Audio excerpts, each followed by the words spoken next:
Do you ever feel like you want to be there for someone and at the same time you don't want to be there for that someone?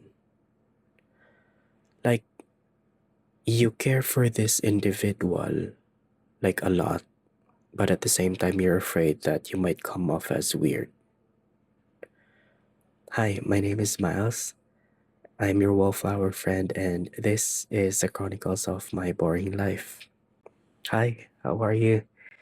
It's so nice to see you again. Welcome to our hangout spot. Thank you for showing up again. And I know it's been quite a while that I've showed up right here on our hangout place, but I'm actually just making sure that the story that I'm about to share is, quite beneficial for the both of us. So forgive me on that one right there on taking too much time on returning. But yeah, get yourself cozy, grab a chair or grab your seat and take your favorite drink. And I'm gonna be sharing you the story that I encountered this weird feeling right on the first statement that I've told earlier. So basically, the statement that I told earlier, that's the main feeling that I've encountered on this story that I'm about to share to you today. So I'm gonna be taking you back during my college days, and the setting here is that it's already been after school hours. We've been dismissed already, but there is an activity that was given to us that we need to practice. So basically, we practice it like this is the school, and then the main highway, and then a few stores at the front of the school, and then on the front, like on the right part, is another school for high school student. So there is like a vacant lot right there with that most of the college, both college and high school student is actually practicing some of their subjects there that need some practicing. So it's already been 5 p.m. I believe that time. It's getting dark already. Some parts of the school is already turning dark. And I have this classmate of mine. His name is Roy, and we're already done with the practice. So I've asked him if he wants me to stay or if he wants me to come along with him and walk together going home. And he said yes. He's asking if I could wait for a couple of minutes. So I just wait. So basically, what happened there is that I'm here, and probably like on the front right there, he's actually talking to his girlfriend. And based on what I could see on their back, is that they are actually some bit of some disagreement, something like that. I believe they're actually arguing that time. And then a couple of minutes pass. He walked towards me. Roy walked towards me, and he smiled and he said that, "Hey, Miles, I think it's already over on us." And then after he said that word, he starts breaking down and he starts crying. So I was actually kind of bit shocked that time. I don't know what I'm supposed to do because that's actually the first time that I've encountered that kind of situation wherein your friend is actually, you know, breaking down in front of you. So I really don't know what to do on that night.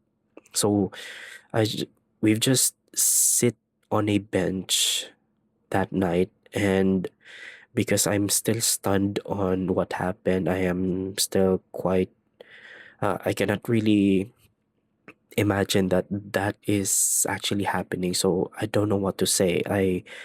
I didn't say anything during the time that Roy is actually crying. So what I just did is that I've actually just hold his shoulder, like I hold it something like that, and then I just do this on his back. And yeah, I actually just stayed with him that night while he is crying. And after that, after he already settled in, and after he already stops crying, we we walked home. We didn't actually talk while we were walking home. And when we arrive at the market, I believe when we are at the market, my walk going home was probably like around 10 minutes of walk already, but Roy still needs to walk for at least another 15 minutes or 20, something like that. So I asked him if he's okay on continuing the walk on his own.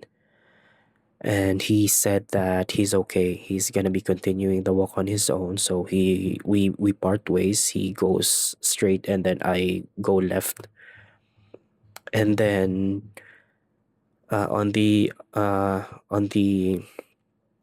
right after that night, the next day after our class, I've asked him if he wants to go with me and grab some ice cream after our class, which is he agreed. He said yes, and we've grabbed some ice cream that night. I don't know if we go. I don't know if we go first. We go home first, and then I've chatted him if he wants to grab some ice cream. I believe that's what happened. Yeah, yeah, I remember. We go home. I chat him if he wants to grab some ice cream, and he said yes. And then we meet at the market that night, and we just hang out. I didn't ask him if he's already okay, because me personally, I really don't want to insert myself on a sensitive topic. I don't want to ask a sensitive question about sensitive topics. So the sensitive topic for me that I don't want to barge in is about family matter, love life, and then work. So I didn't ask him what happened that night. I didn't ask him if he's already okay. We actually just hang out that night and talk about school stuff and a bit of like family background, how many are they in the family, something like that. So I avoided asking about what happened last night. So this is actually the confusing part on my end. uh Going back to that night where Roy is actually crying, as I mentioned to you, that is still new to me, right? I really don't know what I'm gonna be doing that time, if I'm gonna be talking to him.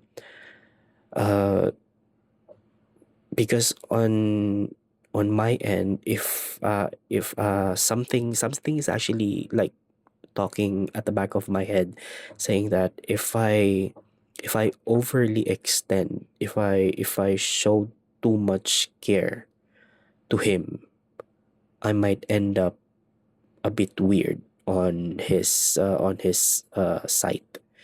So I chose not to speak that night. I don't know if that is a cultural thing, because growing up as a Filipino boy, we don't we don't actually like show our emotional side to another boy, if that makes sense. So we are actually we're actually like uh the way that you want to, or a typical Filipino boy, if you want to like show your care to another boy, let's say your friend, is if you are actually bad mouthing each other. That's care for us. And we don't really, like show the our emotional side to one another, because I don't know if it feels weird, something like that. I don't know if that is a cultural thing or that's just us, but that's actually what's happening to me that night. I want to comfort him a bit more and ask him what do he want, let's say if he's okay, something like that. But I stayed quiet that night. And yeah, that's actually what's been bothering me during that situation. If I overly show my caring side to him, I might you know showed up as weird on his end that night. So I just stay completely silent. But the realization that I've come up with, when I go back to that specific story, is that even though that I'm doubting myself, even though that I don't know what to do that night, at the back of my head that something is pulling me out, I am still proud of myself that I did I did what is right that night. I did stay with him, and I believe that's the most important thing that he needs that night. Somebody to stay with him during that difficult time. So I'm really proud that I did stay that night, even though I'm doubting myself if I need to do more or should I retreat a little bit. So yeah, I'm still proud of myself that I did stay with him that night, even though I did not say any single word. And yeah, that's pretty much it. That's the story that I would like to share to you today. And if you think that this kind of story is also similar on what happened to you, or somehow you're resonating with this kind of story, I want to tell to you that I'm also proud of you. I'm also proud of you that even though on the middle of the confusing feeling that you did feel that time, you did what is right, just like what I did on staying with Roy that night. I'm really proud of you that you did what is right if you also encountered this kind of situation. So yeah, that's our story for today. And if you actually stayed up until this part of the video, maybe you want to leave some like, if you happen to like what we have, if you happen to like the our story for today, maybe leave some comments. uh if you want, you could also share your similar story at the comment. I am always reading the positive feedback that the people is actually commenting on our video. So thank you so much for the support.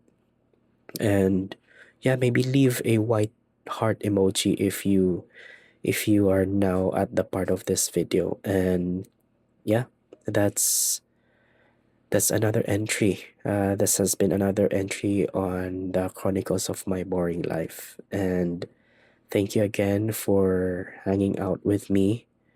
And I'm gonna be heading over now, okay? Be safe and you take care always. All right, I'll see you on the next one.